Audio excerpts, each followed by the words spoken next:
What's going on, guys? My name is Jeffrey. Welcome back to Epic Reactions, and today we're back in One Direction Conspiracy Theories Part 2. So I reacted to the first part like a month ago, so you can go check out that first part if you haven't already. We're going to be finishing off the video here. New YouTube channel, definitely subscribe button, click like button. This video is done by Hey Angel or Jasmine Zaid, whoever you want to call her. And yeah, for the YouTube channel, the subscribe button, click the like button. Check out my Patreon if you want to support the channel even further. Opens a great day today, and a lot of people wanted Part 2, so we're finally doing Part 2.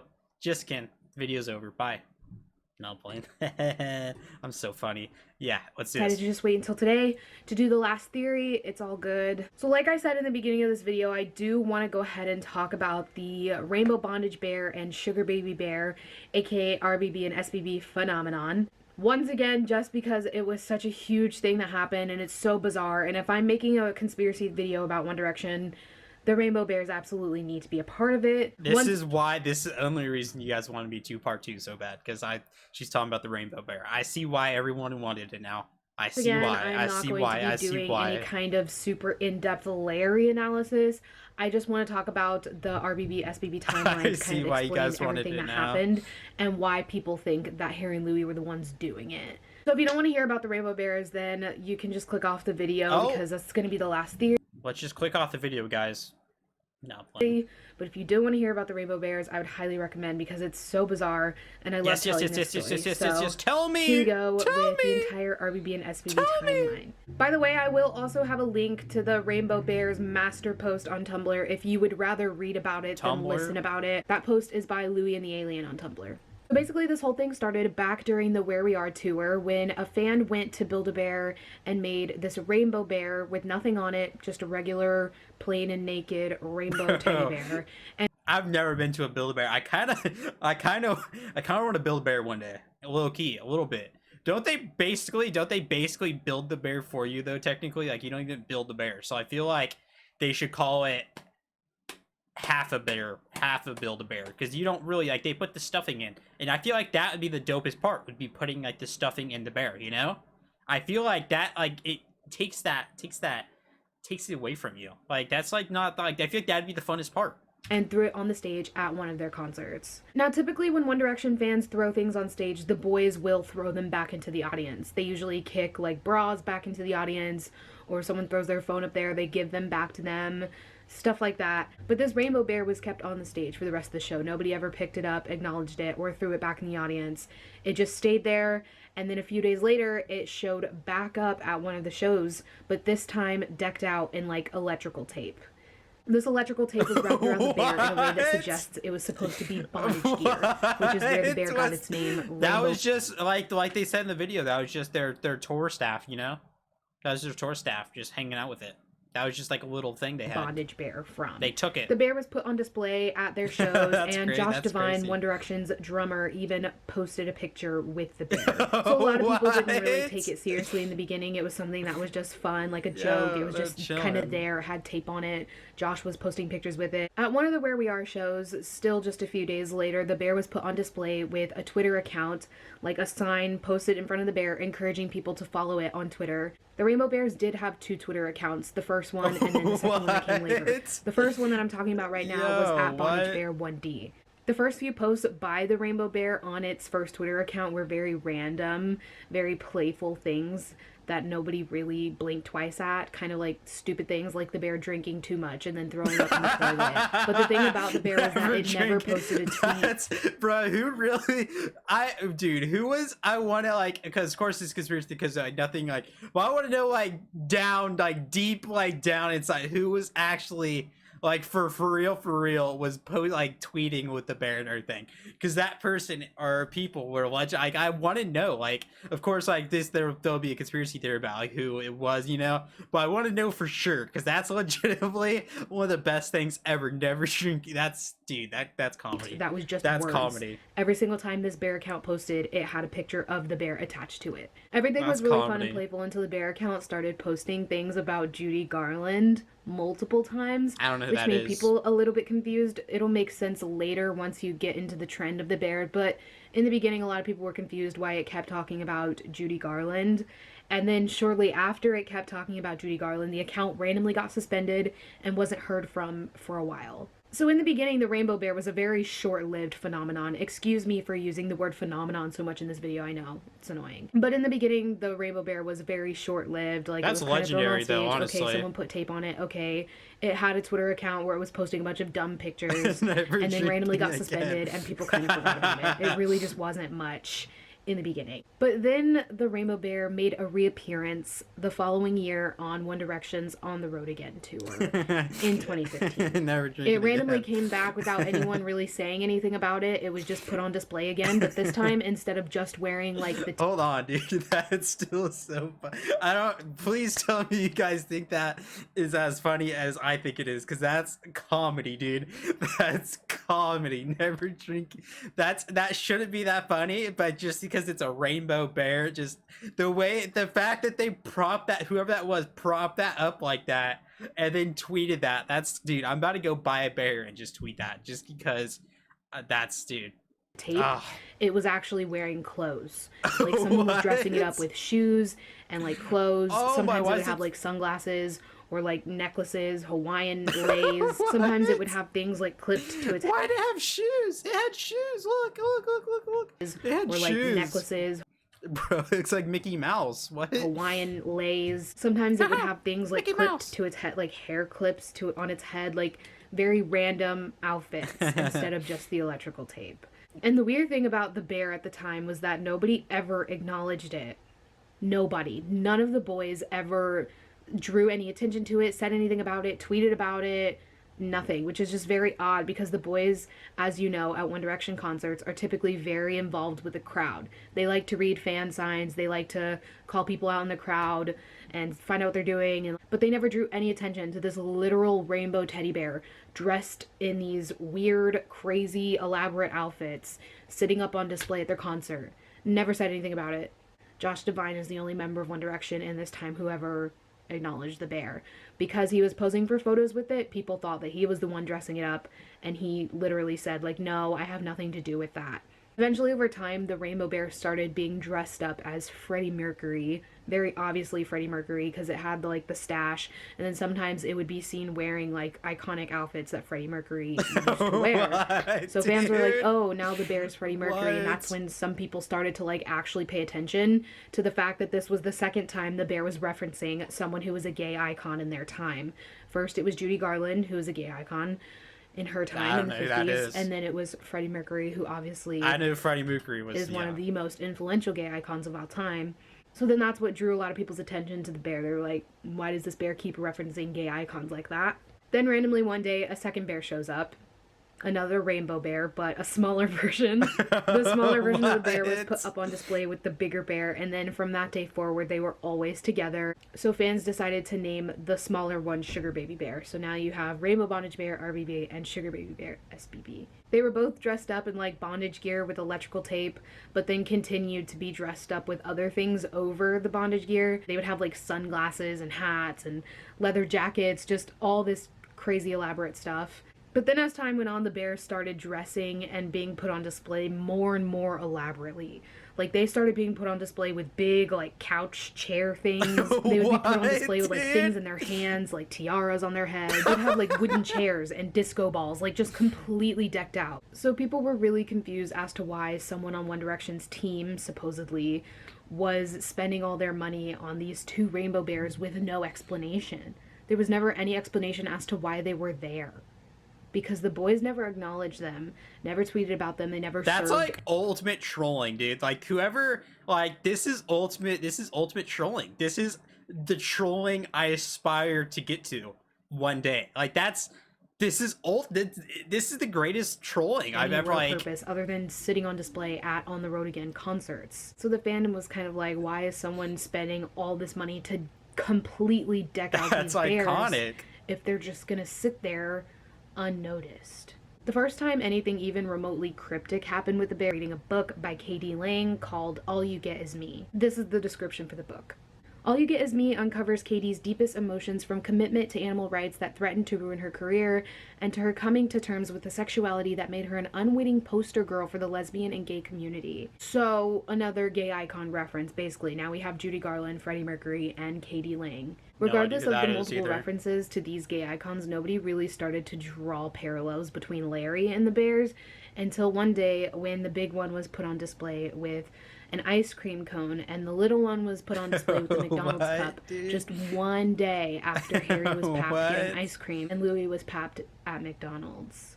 Like, yeah, that actually happened. That's when fans kind of started to actually wake up and realize, wait a minute, are these bears supposed to represent Harry and Louis? There's a bigger one, there's a little one. They both have blue and green stickers, which I hate to say that because I know blue and greening is so cringy and I hate using those colors when I'm talking about them. I know. But I'm just recounting what happened in this time. People noticed that they had those stickers, okay? That's all I'm saying. But then also the big one had ice cream right after Harry got papped with ice cream, and the little one had McDonald's right after Louis was papped getting McDonald's. That drew so much attention to these bears and kind of really made people wake up and start actually paying attention to what they were doing and what they were being put on display with. The bears continued to be put on display with things that were tokens of gay icons.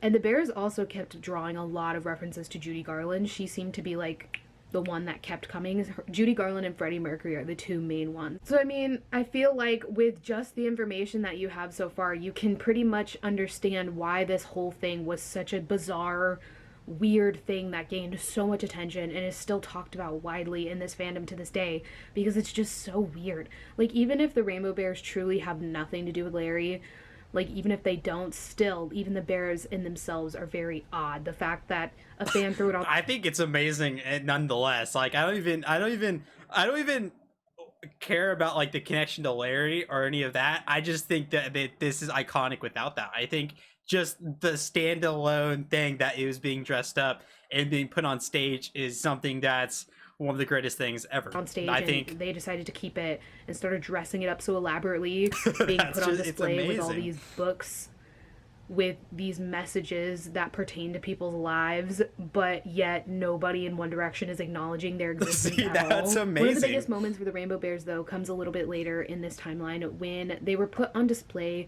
with a framed picture of a man named Larry Grayson. His name is literally Larry. Like, his first name is Larry. And the picture of him was autographed by him, and it just said, "Love, comma, Larry." Not Larry Grayson, just his first name. Love, Larry. And the picture was framed and put on display in front of the Bears at one of their shows. And then 15 minutes before the show began, someone came and removed the picture. Like, someone on their team. So if the McDonald's fries and ice cream thing wasn't enough to convince the fandom that Larry was doing something, this definitely was.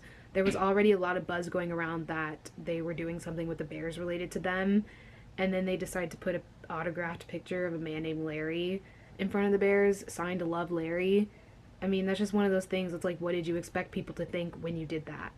A little bit after this, the bear was put on display reading a book. Every time I make a Larry reaction, I sit here, and while I'm doing it, I just think that, like, Simon Cowell is gonna just, like, show up at my front door. Just be like, this time, for the first time, they weren't put on display reading a book about someone who's gay. I'm not gonna read the description. It's like FBI, but it's like Simon Cowell. Of the book, because it's quite long, but I will read the summarized version. Basically, it's a book about being in a band, feeling incredible amounts of media pressure, and suffering from an eating disorder. Then comes October 10th, 2015, when... Didn't Zayn have an eating disorder, though? Dun dun dun, Jeffrey cracks the conspiracy. Dun, dun, dun. A new Twitter account was opened for the bear. Remember, there was a Twitter account before, during the Where We Are tour, at Bondage Bear 1D, when it was just the one Rainbow Bear doing really stupid stuff, and then it got suspended after talking about Judy Garland a bunch. And then months and months and months pass, and then all of a sudden, October 10th, here comes a new Twitter account for both of the bears, and this is the one that most people know about, at RBBSBB Official. It's verified that this account was actually the bear account and not just some fan-made account when it made its first post, and it was a picture of the Rainbow Bear in front of the brick wall dressed up like he usually is. So that's what basically confirms, like, yes, this is the bear account. That's iconic, it's not a fan-run thing. Basically, in summary, I don't want to make this section extremely long, but basically in summary, for the next few weeks or so, The bears continue to be put on display with all the things that I was talking about before, like books published by drag queens and gay icons and all these elaborate weird costumes. There was also the day that the bear account, RBBSBB official, posted a picture of 2 drag queens holding the rainbow bear. One of the drag queens that was in the picture reposted a link to an article that was speculating on Harry and Louis taking the bear to a drag show. Because at this point, the whole fandom is convinced that Harry and Louis are controlling these rainbow bears for obvious reasons. So there was an article that was released speculating that Harry and Louis took the bear to a drag show. And one of the queens in the picture with the bear reposted the article and captioned it like, "Oh, I'm screaming." And then someone commented on it and said, "Is it true?" And they said yes. Then we get into this really weird series of events that a lot of people always talk about. Basically, on October 20th, 2015, the rainbow bears randomly stopped showing up at shows after being put on display at almost all of them. They stopped appearing at the shows and were just not there anymore. And on the 20th, they started a countdown. The countdown started with the number 5, and it was basically just like a handprint with the 5. And nobody really knew that it was a countdown until the days started progressing and they only posted numbers. But in the middle of this countdown, 2 days after it started on October 22nd, One Direction canceled a concert for the first and only time ever. A lot of people thought it was really weird that the bears started a countdown, and then all of a sudden One Direction canceled a concert claiming that Liam was sick, even though the boys had performed sick many times before. There's even instances where Harry was sick and he kept leaving the stage to go and like vomit. Yeah, but they canceled a concert because Liam was sick. It was just very weird. I don't know. The other thing about that, though, is they canceled the concert 30 minutes before they were supposed to go on stage. It's not like they canceled it days before or, like, hours before. No, like, there was a whole arena full of people sitting there waiting for them. And they canceled it half an hour before it was supposed to start. Also, later that night, into the early morning hours, like 2 a.m.-ish, Louis was tweeting home lyrics. He tweeted, "I'll make this feel like home," and he tweeted the home emoji the same night that the song Home got leaked. So all at the same time, the bears started this countdown, Home got leaked, Louis was tweeting about Home, the perfect music video dropped out of nowhere, and One Direction canceled a concert 30 minutes before it was supposed to start because Liam was sick. Very strange series of events. A lot of people think that they're connected. I'm not going to get into people thinking that Louis leaked Home or anything like that because that's Larry analysis. That's a whole other tangent that I don't want to go on right now. I'm just talking about the bear timeline, so I'm going to stick to the bear timeline.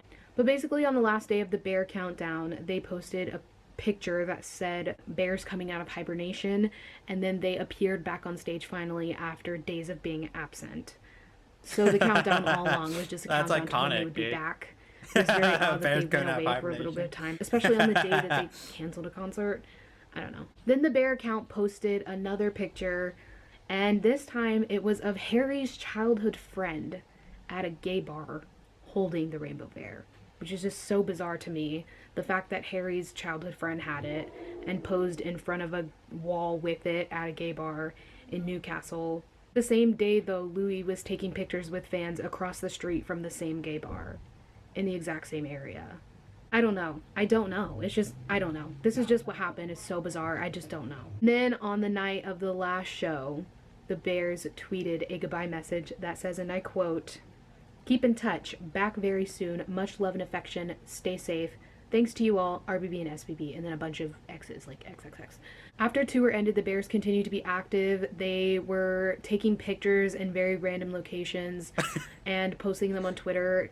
They also kept changing their Twitter location based on where the boys were. On November 15th, there was a fan who tweeted the RBBSBB official account and just said the words, "Larry, okay?" And the bear account liked it. This was the only tweet that the RBBSBB account ever liked, ever. Like, from the moment the account was created to the moment it was deactivated, they only ever liked one tweet, and the tweet said, "Larry, okay?" But yeah, to keep this section a little bit short, the bears were just posting random pictures in different locations on Twitter. They were posing with pride flags and like drinking alcohol and stuff like that, just harmless stuff. A lot of people picked up on the fact that you can see the reflection in its glasses. So then from that moment forward, the bears started blurring out their sunglasses in their pictures so that you couldn't see who was taking That's amazing, anymore. dude. That's On December amazing. 8th, Harry flew back to London from LA, and the bear account changed their location to home. And then Louis flew to London from LA and tweeted the home emoji when he landed. The bear accounts also posted for Louis' birthday, And the bear accounts also posted for Harry's birthday, but the bear account never posted for any of the other boys' birthdays. A little bit over a week after Harry's birthday on February 12th, the bear account deactivated and hasn't been reactivated since, though the odd thing is that the username is still unavailable. Usually after a certain period of time when someone deactivates, the account gets wiped out completely and you can take their @ but the bear account has been deactivated since 2015 and it's still unavailable. So basically, that's the RBB phenomenon. I know I keep using that word. Kind of summarized, because there's a lot of other things that kind of happened that I didn't mention. Lots of other little nitpicky details like song lyrics and other books they were put on display with, and other little events that happened after tour was over. If you want the full rundown on RBB SBB with all the little details, I can direct you to some posts and YouTube videos that go in depth about it. In the description, I'll have them linked if you want to go look at it. For the most part, I think the whole thing is just so crazy. That is pretty crazy. Even like without like the Larry being added into it, I think just like the fact that the bear is being dressed up and like the never drinking, just like the trolling. I don't, you know, we'll never know like what it actually. Maybe we'll know. Maybe when Harry Styles is like, or whenever whoever's in the band's like 80, and they just wanted to undisclose everything. But I still just, that's just, without that, it's still just amazing thing, and it made me, that makes me happy. That's super funny. That's super funny. I still, you know, I can't say that, like, you know, Harry or Louis Thomason or whoever was doing, because I don't know, you know. You can, because technically it's all conspiracy theories still, and I just don't really, they're fun to think about, but I'm just not really a conspiracy theorist person, you know. So that's just me, though, even though you guys probably be like, no, I want you, but it's okay. It's okay. Maybe one day in like 10 years, come talk to me in 10 years if we know anything more. But yeah, for new to your channel, definitely subscribe button, click the like button. It was a fun video. I hope everyone enjoyed. Hope everyone's excited that I did part 2. And yeah, it was super funny, and I hope everyone enjoyed, and I'll see you in the next video.